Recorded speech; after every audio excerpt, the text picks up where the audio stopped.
Hey guys, I'm Ed Pizza. And I'm Steph Sweets, and today on Catch Us at the Castle, we are talking about Tokyo Disneyland. Everything to do with planning your adventures. I'm sure if you are like me, you've heard that it's less expensive than going to Disneyland or Disney World. I'm really excited to hear what I need to do to plan my very first trip. Hello, dreamers of all ages, and welcome to Catch Us at the Castle.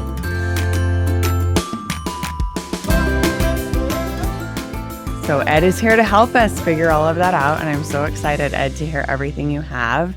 I think the first place that would make sense to start is maybe talking about some of the different places that you can stay. Yeah, for sure. And Tokyo Disney is so much fun and in a lot of ways unique. And I think you and I have talked about potentially our larger group heading over there. I think initially we said maybe 2026, but now I think we've potentially pushed off to 2027. We've had 2 trips to Tokyo Disney so far. Both of them are very different, but you're spot on. Lodging is a big part of how you would tackle Tokyo Disney because it also folds into what you have access to. And, for folks who are coming from North America or Europe, if you're not a local to Tokyo, folks may not know that Tokyo Disney is actually close to almost nothing in Tokyo. It's a hike from the airport. It's a hike from downtown Tokyo. So staying close by is a top strategy. And like other Disney parks in the world, there are different price points. And so if you want the best experience, there are 2 on-site properties, Tokyo Disneyland Hotel and Tokyo DisneySea Hotel MiraCosta. So Tokyo Disneyland Hotel, Steph, has sort of like Grand Floridian vibes. It's also the priciest of the hotels. But I think, for folks who are planning an only, once in a lifetime sort of trip, staying on site and trying to get a couple of nights at Tokyo Disneyland is, I would say, pretty high on folks' lists. Amazing. I love hearing that. And we probably need to throw in here, which I didn't at the very beginning, is we should probably mention our social media as well. Everyone can catch you on all the social media at Pizza in Motion, and I can be found on Instagram at Steph Parkside. Yes. They do have themed rooms at Tokyo Disneyland, and I think those rooms are in a better state of repair. They're also pricier. And then Tokyo DisneySea Hotel MiraCosta has some wonderfully themed rooms. Actually, while a lot of people love Tokyo Disneyland, we love the theming at MiraCosta better than the theming at Tokyo Disneyland. Lots of maritime themes, but also lots of small details. Beautiful compass diagrams on the ceiling with lots of ornate details. And something that's very unique to Tokyo, I don't know that I've seen this anywhere else. I'm sure it exists other places in the world, but there are a number of hotel rooms at these Disney parks where they have triple twin rooms where you get 3 twin beds in one room. So if you are a family, it can be possible to get 3 or 4 people in one room. Some of these rooms have 3 twin beds and an alcove, which is sort of like a day bed. So a lot of unique bedding options, which can help save money for a longer trip. That's good to know because my understanding is in Japan in general, the rooms are smaller and the beds are smaller as well. Yeah, Okay. You're not going to find king beds in like Americanized hotels for sure, the Hyatts and the Marriotts of the world, but typical Japanese hotels are going to have twin beds that can push together for a king, if you will. So having the triple twin option can be an affordable way to save money. And we're going to talk a little bit about packages once we get through all the hotels, but being on site helps very much with package purchases. And so paying a little bit extra for a room on site, but finding a room where you can accommodate a family of 3 or 4 is something of a sweet spot. There's a few hotels that were not really quote unquote on-site hotels. In other words, can't walk to the parks, that have now become walk hotels. There's a monorail that loops around Tokyo Disney at 2 separate parks. And Toy Story Hotel, which is on the backside of the parks, now has access to the Fantasy Springs entrance. And there are a couple of properties where you can use points to book. The Hilton Tokyo Bay is back there by the Toy Story Hotel, as well as the Sheraton Grande Tokyo Bay. And so you used to have to take the monorail a couple of stops to get to the parks from these properties. Now you can walk. It's important to know that they do charge for the monorail, although the cost is nominal.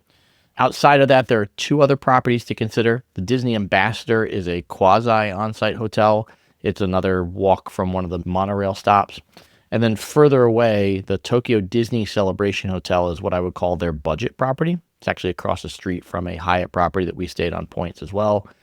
But all of these properties can be packaged together with the packages. They all have themed rooms, and some of them are very interesting, things you and I don't see in the US. Chippendale themed rooms, Tangled themed rooms, Baymax themed rooms. Lots of fun theming in the various rooms across the different hotels. That's so fun. So my mind is blown a little bit and stuck on you have to pay for the monorail. So who owns the monorail?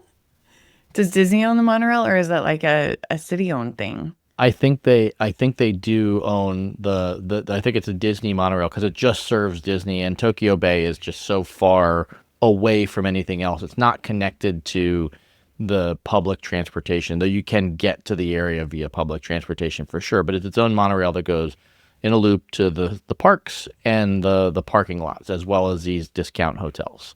Both Tokyo Disneyland and Tokyo DisneySea MiraCosta have walk-in access to the parks and have dedicated sort of like cut the line entrances to the park. So you can, not only can you get into the parks earlier, which we'll talk a little bit about, a benefit that keeps changing called Happy Early Entry, but you also have a dedicated entrance that sort of pushes you up to the front of the line for those two properties.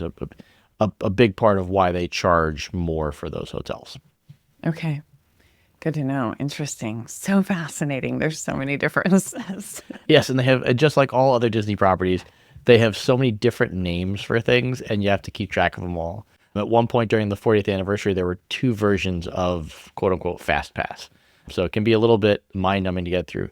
The other thing I'd say about Tokyo Disney and hotels, they do continue one other Disney tradition, and it's not necessarily a good tradition, and that's what I would call lackluster IT. Booking a Disney hotel on the Tokyo Disney sites is nothing short of painful and may require multiple reboots, logging into your account again after you get logged out.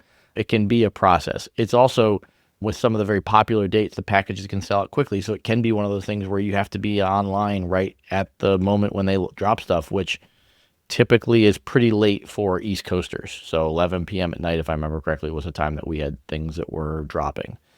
Interestingly enough, on the early entry to parks, it's a 15-minute early entry if you're staying at one of the hotels, and it's changed a couple of times just since we've been going. But Tokyo Disneyland, their version of Happy Early Entry, covers a wide variety of hotels. The newest Fantasy Springs Hotel, as well as Tokyo Disneyland, MiraCosta, Toy Story Hotel, the Ambassador Hotel, and the Celebration Hotel. So effectively, if you're staying at any Disney property, you get early access to the main park, Tokyo Disneyland. If you want access to Tokyo DisneySea, which is an incredibly interesting park, you either need to be at the MiraCosta or at the new Fantasy Springs Hotel. Even staying at Tokyo Disneyland won't get you access right now, or a happy early entry to Tokyo DisneySea. That changed right after our first visit, actually changed between when we booked it and when we arrived. So it was very confusing. Oh, wow. Yeah, so we actually had our hotels set up, but we were going to stay at both on the days that we had early entry. They changed it from the time we booked to the time we arrived. They ultimately ended up honoring our early access, but it was a little bit convoluted in that we would have had to backtrack from MiraCosta to Tokyo Disneyland to get the early entry on the day that we wanted, and vice versa. So definitely worth keeping an eye on those sorts of changes to make sure that you know what to expect when you get there. And all of this stuff is handled by paper. So when you check in, they're going to give you paper slips to get into your happy early entry access. There's no way to log that in your app, if you will. You can take that piece of paper and translate it to a ticket that you store in the app, but there's a manual process that you have to do there. Interesting. So when you check in, you're getting a pouch, I guess, maybe, of like paper. Yeah. And it can be a pretty big pouch, which is probably a good transition to talking about packages and why I think they can represent a pretty significant value for folks coming from North America. It's not necessarily because of park ticket pricing. Park tickets are much cheaper over there than what you and I are used to. You're looking at, low occupancy days are going to be $50 a day for park tickets, up to a high of maybe $70 a day. And I don't know the last time I saw tickets that cheap to a Disney park. It's been a long time. long Yeah. time. Yeah. But what the packages do is, so like when this mad scramble happens for all of the things, you've got the Fantasy Springs rides, you've got some very key rides in other parks like Journey to the Center of the Earth, and you've got to figure out how to book them because they use an older version of the Fast Pass system that they call Disney Premier Access, where you're buying individual access to certain rides. And there are packages where you can get broader access, but for some of the key rides, it's a matter of being able to jump in and buy these things in time. And we didn't quite understand that when we booked the first time, but ultimately what the package comes with is, generally speaking, because this has changed a couple of times just in the year since we've been, it'll give you unlimited access to the Premier Access rides for the most part, with a few restrictions. The Fantasy Springs rides, which are the brand new rides, the back of Tokyo DisneySea, are generally a little bit more limited. And there's a couple of rides like the Beauty and the Beast ride and the Baymax ride that are higher demand that have been in and out of these packages. Along with that, you'll get meals, souvenirs, popcorn, which we're going to talk about is a big thing over in Tokyo, and a lot of stuff that you may not necessarily find a ton of value in, but you will get a folder, an 8.5 by 11 folder with a stack of coupons. And in some ways they can be truly valuable, and in other ways they can be very hard to use. But things like breakfast is a hard meal to find if you're a North American person who eats breakfast every morning. Hard to find reservations. There aren't a ton of breakfast seats, etc. And so all the package stuff can help you secure your meals and your access to the premium rides without having to navigate a website that's largely written in Japanese and does not translate well. So are you making reservations then for dining once you get there? You're not doing anything ahead of time? You do make dining reservations ahead of time, though there's quite a bit of flexibility, or at least we found quite a bit of flexibility on dining time. So once you were booked, we picked a certain number of restaurants. We changed the timing of our dining a couple of times leading up to our trip. And then we were actually able to change the restaurant that we dined in one situation just because it wasn't kid-friendly, the choice that we'd made. And we were able to change to something else because we want to be able to have a view of the fireworks. There's a restaurant in MiraCosta that has a, so-so buffet, but has a really nice view of the fireworks that take place inside the park. So there is some flexibility to be able to change those things. You're also selecting which rides you want to have extra access to as part of your packages, and that's done at your time of booking as well.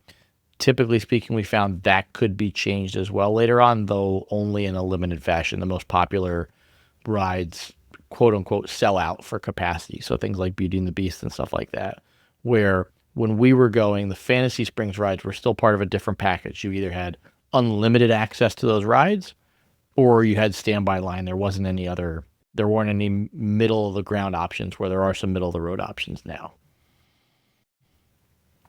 So when you say unlimited, that means you can ride that ride like a reserved time as many times as you want? It's not a reserved time, actually. Okay. In some cases, you can ride the ride. There are a certain bunch of rides that once you Premier Access for them, you can ride them as much as you want. Okay. And then there are other rides where you're actually surrendering a ticket, a physical ticket, to ride the ride. And in some cases, they give you the ticket back and you can use it again. I think that's more just a flaw in the process. I think they're supposed to collect it.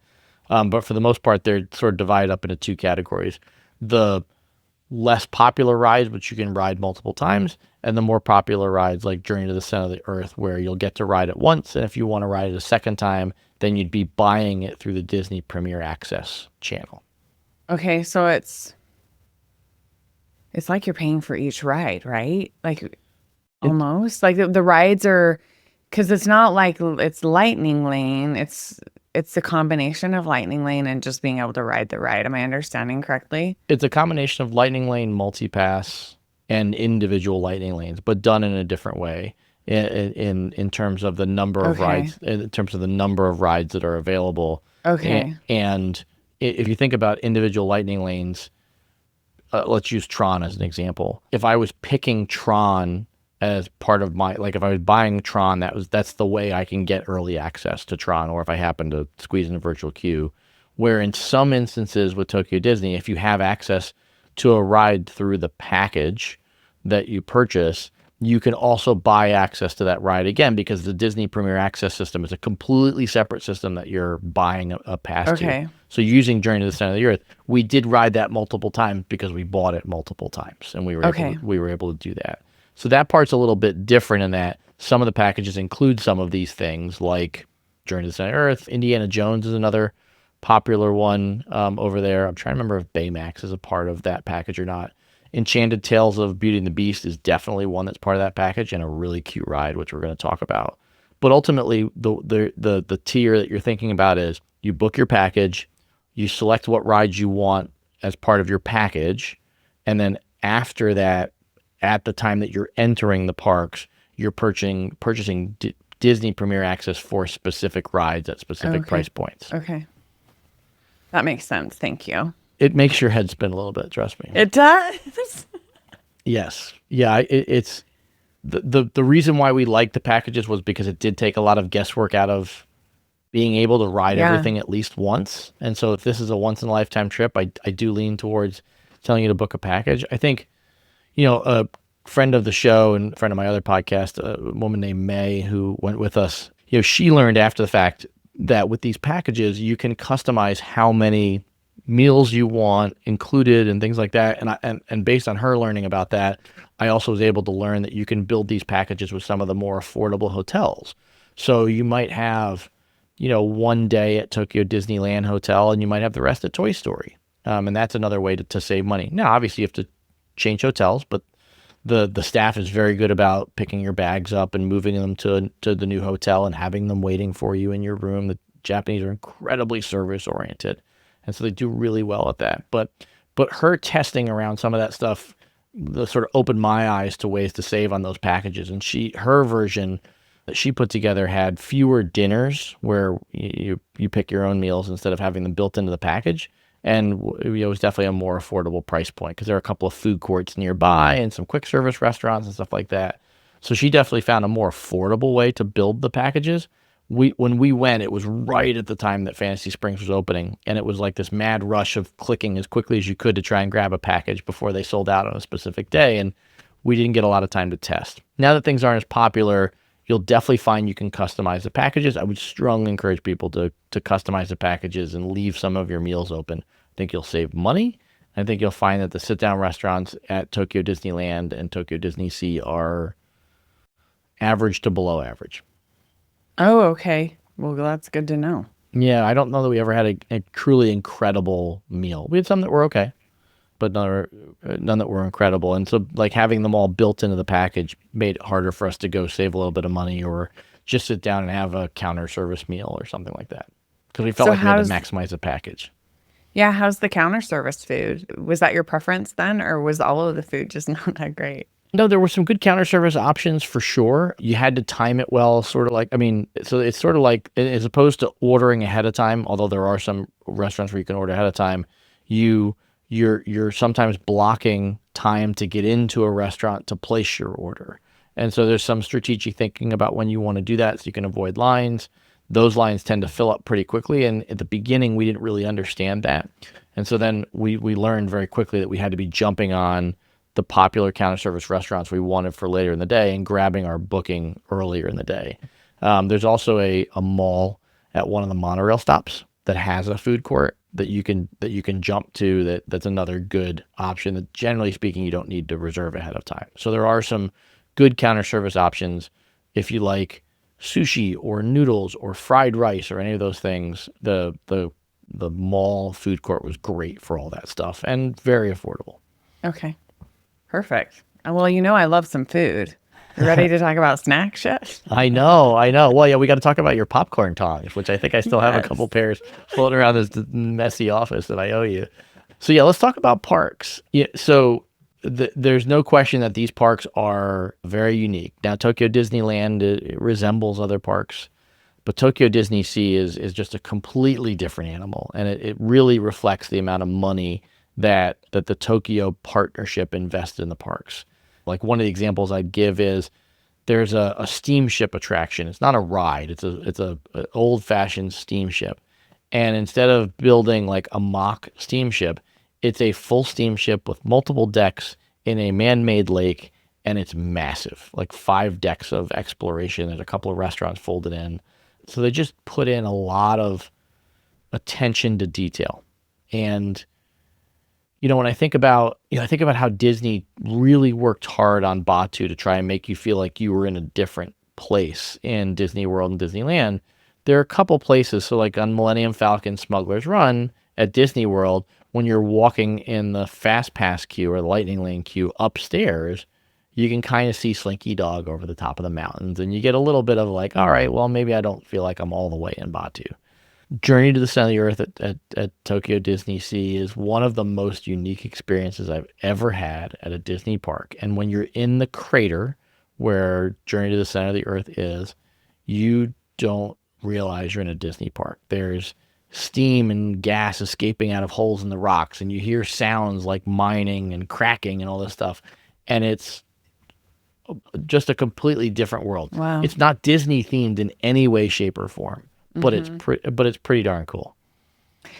We probably need to mention that, because we didn't mention this at the top. Disney Tokyo is not actually owned by Disney, correct? It is unique in its structure for sure, and it was the original. When Disney was experimenting with how to handle ownership of other parks, they've since changed the model for sure. Yeah. So okay. All right, Finish so talking about the parks. Back to the parks. Yeah. So they have the license for all the characters, but they have their own budget, and I think it really shows, especially in the new Fantasy Springs land. Let's get to that in just a second. I want to start with Tokyo Disneyland, which is the much more traditional Disney park. You're going to see a lot of the same rides: Big Thunder Mountain, Haunted Mansion, Small World, that you would expect to find in the North American parks, with a few tweaks thrown in. There are some very different rides mixed in there, and let's talk about some of those. There are even some overlays, although I don't think this overlay is permanent. Small World has what I would call the second greatest Disney overlay I've ever seen. We've talked about in a previous episode how much we both love the overlay at Disneyland for Haunted Mansion during the holidays. Yeah.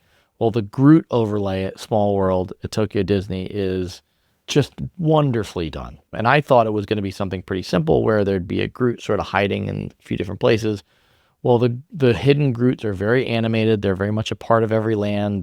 They're doing something unique to each country, and they make the ride a lot of fun for folks that may have ridden Small World a number of times. You'll find some of the dark rides at Disneyland that have since been eliminated from Disney World: Snow White, Pinocchio, things like that. But you'll also find some other interesting rides. We talked about Journey to the Center of the Earth, which is a combination exploration / roller coaster. Highly recommend riding it at night, especially if you can time it with the fireworks show. Enchanted Tales of Beauty and the Beast is a fun trackless ride. So similar to Ratatouille, you're in a big teacup. It follows the Beauty and the Beast story, but the ride is incredibly well done. Number of different rooms, the way you move around the rooms. The teacups are quite large. You're with a party of 8 to 10 people, where in Ratatouille you're talking 2 to 5, and just a lot of fun with the theming. On top of that, you've got a version of Indiana Jones, which is similar to Disneyland's, but not exactly the same, and some water rides. 20,000 Leagues Under the Sea is a submarine ride that's in this crater at Journey to the Center of the Earth, and just a number of very interesting rides that are very different from the U.S. parks. Yeah, the Mystic Manor, I believe, is their version of the Haunted Mansion, which I've heard is very different as well. It is, yeah. And yeah, I very mean, popular. there's some rhyming. There's some stuff about Haunted Mansion. I would say it's certainly different than the U.S. parks, but has some of the same themes for sure. Yeah. From a food standpoint, so the thing you need to know about Tokyo Disney, I know you know this, but for people who haven't learned about Tokyo Disney yet, popcorn is a really big thing there. And we're not talking your mom and dad's popcorn. This is not buttered popcorn. In fact, it's quite hard to find buttered popcorn. You'll find garlic shrimp popcorn, roast beef popcorn, wasabi popcorn, pepper popcorn, you name it, all these interesting flavors. And the Japanese really don't mind standing in line.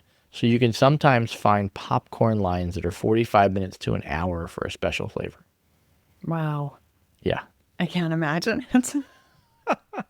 Which popcorn flavors had the longest lines? So there were a couple that we actually didn't get to try because of how long the lines were, and chocolate was one of them. The line for chocolate popcorn was always pretty significant. So that one was one that was always crazy, minimum 45 minutes. And part of it is staffing. They don't staff the popcorn booth with a ton of employees, and so it's hard to just get the number of people through. The roast beef popcorn was really popular as well. Not really one of our favorites. Interesting. We did end up trying it. It was okay. I think of all the weird flavors, I think the garlic shrimp was probably our favorite, which is, I mean, using the word favorite loosely here. There was some scallop popcorn that really didn't hit us well. But this is where the packages come in, and our good friend May helped us out here when we were there the second time. You get all these vouchers in this pouch and as part of your packages, and there are multiple popcorn vouchers each day. And the popcorn voucher is good for as many times as you want popcorn. So you bring it up, you show it, and they will refill your popcorn or give you a popcorn bucket. And so May had multiples of those, and she gave us one when we were there because we weren't on a package the second time we went. And we were able to get popcorn whenever we wanted, which, I mean, not that popcorn's super expensive, but nice to see that you can maximize some of the value of some of those benefits of the packages with the cards that they give you. Yeah, for sure. And so my understanding is culturally in Japan, it's not as acceptable to walk around and eat food. Yeah, definitely less of that for sure, and definitely more decorum. I think that's where the popcorn tongs probably come from, is that they're, the eating with their hands is, not something that they do as often as we do. And so we bought a bunch of Mickey Mouse gloved hand popcorn tongs to bring back for friends, you included. Yes, they're the cutest things in the world. They come in a plastic carrying case. Yes, and they do. They do have Mickey hands on the ends that are the grabby tongue part. They're adorable. Everyone asked me, why do you need so many of those? Because I think I asked you to get me as many as you possibly could. And I know Michelle said you ate a lot of nasty popcorn flavors to get me these tongs. I'm using them on our different bar nights. So like potato bar or taco bar, nacho bar, those types of things. Now I have Mickey tongs to go in my little bowls, which I'm thrilled about. So thank you very much. Well, yeah, and you brought up the multiple popcorns. The reason why we had to eat popcorn multiple times was, in true Disney fashion, they limit you to one pair of tongs purchased with each popcorn. So we had to strategically try to find shorter popcorn lines. And one of the reasons why I think we came up short fulfilling all the requests for popcorn tongs was just how long some of the lines were in the thick of the day. And the fact that the folks who come to the parks, the locals from that area, they don't mind standing in line for a long time. Yeah, it's similar to Disneyland, California, where the locals don't mind waiting in line either. Yeah. So a couple more notes about the rides in the traditional parks, and then we'll talk separately about Fantasy Springs, because I kind of think of still think of it as its own thing, even though over time I'm sure it'll be more of a part of the rest of the park. So when you're purchasing Disney Premier Access rides, if you're purchasing individuals, you're talking about $15 a person to ride a ride once. And so we felt like it was worth it to ride Journey to the Center of the Earth again, just because of how incredible that ride was. I'd also say, in terms of trying to figure out how much time to spend on each park, I think it really comes down to if you want to ride all the unique rides or if you really want the full Tokyo Disney experience. If you want the full Tokyo Disney experience, I would say Tokyo Disneyland has the ability to be a one-day park, but it's a full day. And my personal opinion is I think Tokyo DisneySea is 2 parks. And the reasons why I think that are, again, all that extra money that they put into activities that aren't necessarily rides. There's a train that goes partway through Tokyo DisneySea. There's a large man-made lake with a boat that you can take to multiple different stops around the park, which is a lot of fun. There's a canoeing attraction, a handful of water rides like Aquatopia that are just very different rides than anything I've ridden in other theme parks. And then just lots of character meet and greets and areas that you can explore, like Sinbad and Soarin' and all that stuff, where just walking around and the attention to detail, you could easily burn a half a day just walking around Tokyo DisneySea and exploring. Super fun, which if you're going all that way, you might as well take the time to do that. I agree. I mean, there's so much to see in Tokyo in general, but I would say if you're a Disney fan, my personal opinion is I would plan for 3 days. I would plan for a day in Tokyo Disneyland, and I'd plan for 2 days in Tokyo DisneySea. And part of the reason I'd talk about 2 days in Tokyo DisneySea is this last piece, which is Fantasy Springs. So you have the Fantasy Springs Hotel, which was built into the park on the backside of Tokyo DisneySea, and 4 new attractions that were part of Fantasy Springs. And when this first opened, it was treated almost like its own mini gate. It's now been opened up more, although the rides themselves are still somewhat heavily controlled in terms of how you get on. There's a scrum in the morning to see who can get virtual passes for them, and then from there you're talking, generally speaking, longer standby lines. So there's 4 main attractions, and then there's a pirate ship exploration area in the middle of Fantasyland. You've got Rapunzel's Lantern Festival, which was our absolute favorite of the 4, Peter Pan's Neverland Adventure, Anna and Elsa's Frozen Journey, and Tinkerbell's Busy Buggies. Actually, oddly enough, wrote those in the order in which we liked them because we found the Peter Pan ride was a great ride as well. It's not that the Frozen Journey was bad, for sure. I think it wasn't different enough from other Frozen excursions or Frozen attractions that Disney has elsewhere in the world to say that it was truly exceptional. Where like the Rapunzel ride, I think it was very, very well done. We wished it was longer. The Peter Pan ride was sort of like the next generation of Mickey and Minnie's Runaway Railway with wonderful animatronics and wonderful 3D imagery and a fun ride cart and all kinds of stuff to see. So, just a lot of interesting things to do. And then the Tinkerbell Busy Buggies was a very, very quick, ride for 5 to 7-year-olds that we just did not enjoy. It was fine, but it really felt like a miss. So is that ride similar to anything else that you can in my mind, I'm thinking about the Bugs Land type rides that used to be in California Adventure. Does it compare to any of those or just not anything that you can think of? Yeah, it's such a short ride and it doesn't really go, it's all flat on the ground. You spin around a couple of times. I'm trying to equate it to something else, and I can't really think of anything. It was just a really, really basic ride. I mean, well decorated, leaning into the Tinkerbell themes, but I really feel like it was a miss given the amount of money that they spent on the park doing everything else. That's just my opinion. I wouldn't wait in line for that one if you have a young kid, obviously. As far as food is concerned, Snuggly Duckling is what I would consider to be probably the best of the restaurants in Fantasy Springs. It's a fun theming. I still wouldn't say the food's great per se, but it was definitely a fun restaurant to eat in that's themed and sort of built into the side of the Rapunzel ride. They have some fun desserts there, stuff like that. And then there's another restaurant bar over in Peter Pan, and I didn't write the name down. I apologize. I want to say it's called Lookout Cookout. I wouldn't swear by that, but it's right alongside Peter Pan, and it's a fun little place to eat. The other advantage of both Snuggly Duckling and the Peter Pan restaurant, again, I think it's called Lookout Cookout, both fully covered. In fact, Snuggly Duckling is an indoor restaurant with air conditioning. And during the summertime in Tokyo, it can be pretty brutal. So those are 2 really good places to hang out. Lots of seats, but can fill up really quickly. So those are ones that you have to book ahead of time if you want to eat while you're in Fantasy Springs. The other thing I would say is if you manage to finagle access to more than one ride in Fantasy Springs over the course of a day, that pirate ship area in the middle has tons of things to explore. So it can be a great way to burn some time in between your premier access reservations.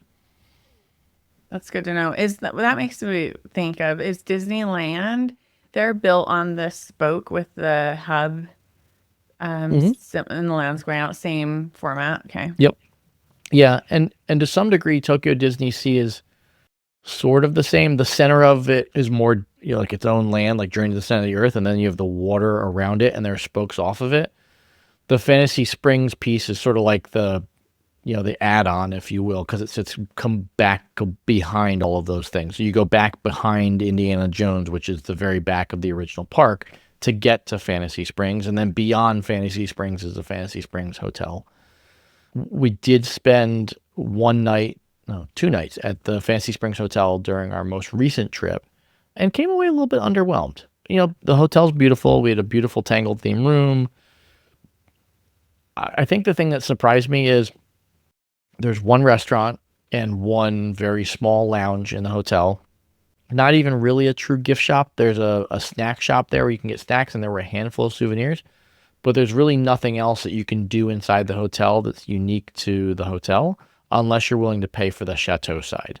And when you talk about Disney money, the Chateau side is where you can really burn the cash. For both times that we've been, the lowest rate that I saw for a Chateau room was $3,000 a night. Wow. Yeah. And they do have their own restaurant over there. But it just, I mean, maybe it's just because I'm a North American guy and I like the commercialism and I want to buy the souvenirs and I want to see and do the things. There just, there just wasn't a ton. What was there was very well done. There's a little garden with a path and there's a stone carving of, I believe it's part of Rapunzel and Tangled, that you can't see from the parks. That's fun to explore, but it's the only thing you can't see from the parks. So there weren't more. And I sort of felt like with that access to the parks and being right there, part of the parks, they could have done more to lean into it and had it be a little bit more of a unique experience. So I don't know if I would go back to Fantasy Springs. It's probably a one and done for us unless I win the lottery and stay on the Chateau side. There you go. What else? I'm trying to think if we covered everything. I think we covered all the basic points. So one of the questions that I have that we haven't talked about is popcorn buckets. I know that they're a whole cultural phenomenon as well. Yes. Yeah. You'd love this. So they do have unique popcorn buckets at most of the stands. The packages come with not only popcorn, but popcorn buckets. And then for the true popcorn bucket fanatics, in Tokyo Disneyland, over by the Baymax ride, who is a Japanese phenomenon. They love Baymax. When the Baymax ride is going, they are 3 and 4 deep behind the rail at Baymax, chanting the song and clapping their hands and jumping up and down. It is something to see. At any rate, there's a popcorn stand there. I forget what it's called, but you walk in, and on the back wall, there are 30 different popcorn buckets, all the current themed popcorn buckets. And you can buy any of the popcorn buckets with any of the variety of popcorns in the park. In true Disney fashion, sadly, your popcorn bucket coupons are not good there. Everything there is full retail, but lots of fun popcorn buckets. We only came home with one because I'm still not sure how. I'm still not sure how we only escaped. Now I think about it, maybe we did have a second one. I'll have to ask the kids. I really think it was just one, and it was a Rapunzel popcorn bucket that our daughter bought that lit up, was very cute. It had, oh gosh, I'm drawing a complete blank on the lizard's name. Oh, I just did an Instagram about him too. All right, Rapunzel lizard. It's a gecko. Pascal. Yeah, Gecko. Pascal. Pascal. That has Pascal sort of worn in the popcorn bucket. Very, very cute. Not cheap by any stretch of the imagination. But in those instances, you can match any popcorn bucket with any popcorn flavor, and then you get a cheaper price when you refill your bucket later on. So they, as you mentioned, huge popcorn bucket culture over there, and we saw numerous different popcorn buckets the second time we went versus the first time, which were about 7 or 8 months apart. So fun. So I do have a Small World popcorn bucket right there and then the Monsters Inc. one right over there as well. Nice. Very so nice. Fun. Their theming of their popcorn buckets, I think, inspired our U.S. Disney parks to step theirs up a bit because it's on a level all its own. Yeah, I wish that they were built in a way that they were a little bit more durable. I understand they're popcorn buckets. That's hard to do. But if they did, I think there was a reasonable chance that we would have been buying a suitcase and bringing a bunch of them home just because they had some incredible designs. But they're designed in a way that they're definitely hard to pack and send home. So sometimes they're even hard to use as an actual popcorn bucket. Yes. No question. But they're so cute, and they do such a good job with them. They really do. Yeah. Nope. It's a true leader in those parks. And, I mean, from a food standpoint, inside the parks, I would say by far popcorn was the most fun we had with food. There's a pastry shop on their version of Main Street that was okay, and a couple of counter service restaurants that were okay, and some stuff that we ate in DisneySea that was okay. But popcorn was by far the most memorable. It was definitely a full participation sport. So fun. So one of my other questions is, do you think that all in with the everything that going to Tokyo Disney is less expensive than, because that's what I keep seeing on social media. That's what I keep hearing. Overall, with everything included, are you spending less to go to Tokyo than one of the US parks? You can definitely spend less. I can assure you that on our first trip where we stayed at Tokyo Disneyland and MiraCosta, we did not spend less. We spent a very comparable amount because we wanted that Fantasy Springs access. I think if you avoid Fantasy Springs and you avoid Tokyo Disneyland Hotel, you can save a bunch of money. We found some pretty reasonable rates here and there on MiraCosta both times that we went. And then some of the other properties, Toy Story, stuff like that, can be really, really affordable. And if you're willing to take a bus to get to the parks, the Celebration Hotel, which looks perfectly fine, and the rooms get good reviews, the whole bit, you're talking probably a 15 or 20-minute bus ride from Celebration to the parks. Those rooms can be really, really affordable. And if you lean in on the packages in terms of maximizing the food options, breakfast included, all that stuff, the unlimited popcorn passes, all that stuff, it can be pretty affordable because your park tickets are just so much less. And I've seen the same Instagram and TikTok stuff that you have about cheaper to go. And I definitely think it's possible. Is that the right way to do it? I mean, it's definitely a slower way to do the parks. And I would say that you're going to spend more time exploring if you're not on a package or if you're staying off site at one of the unbranded hotel, or no, that one, not unbranded, but the hotels that aren't part of Disney, like Hilton or the Sheraton, unless you use points at those properties. Once you get into the package world, your pricing, you're not going to save as much. They're still cheaper. But I think you're going to get more value out of your trip, if that makes sense. You're just going to get to be able to do more stuff. Yeah, that makes sense. And it's a unique experience as well. So I think that's one of the things for people too, is like, this is such a unique cultural experience for people to have, especially if you are looking for educational type things to do with your kids as well, which was something we were always looking for when our kids were young. So I think that it's all part of the thing of considering, all of these different parts of it. Yeah, I agree. And I think, when you think about, again, everybody's got their own price point, but I mean, just based on the way the parks are laid out, something like Happy Early Entry there is almost a guaranteed 2 rides if you hit the right strategy. So like we were able to ride Toy Story Midway Mania twice before the line was long, probably could have gotten a third time. You could do 2 rides at Tokyo Disneyland the whole bit. 50 minutes doesn't sound like a lot, but given how expansive the parks are and how far it can take to get to some of these rides, it really can be a big head start. And so if you're getting 2 extra rides every morning as part of your on-site stay, yes, you're spending a little bit more, but you're getting so much more of the parks to experience. That's super fun. So many things to think about for sure as you're thinking about planning and going to Tokyo. Yeah, I would say one thing too to close, just in terms of our overall impression. I've heard people say a number of times before we went that Tokyo DisneySea was their absolute favorite park. And I just didn't quite understand it. I didn't think that they were wrong. I just didn't understand what they were basing it on. And then I went.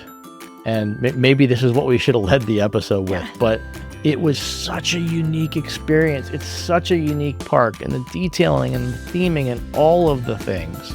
It's just, I can't say enough how much of a unique experience. If you're a Disney fan, spending a day at Tokyo DisneySea will feel like you're in a Disney park, but it's just such a unique and different experience, and I would recommend it highly for anybody.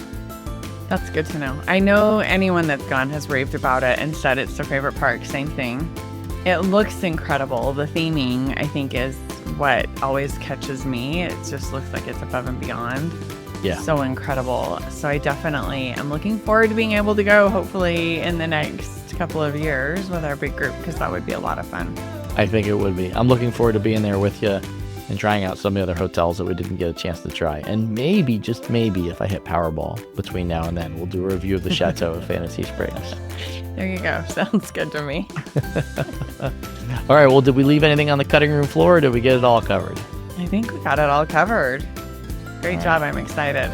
Sounds good. I can't wait to do it again. We had fun both times. Yeah, sounds good. All right, everyone. Thank you so much. Until next time, you can catch us at the castle.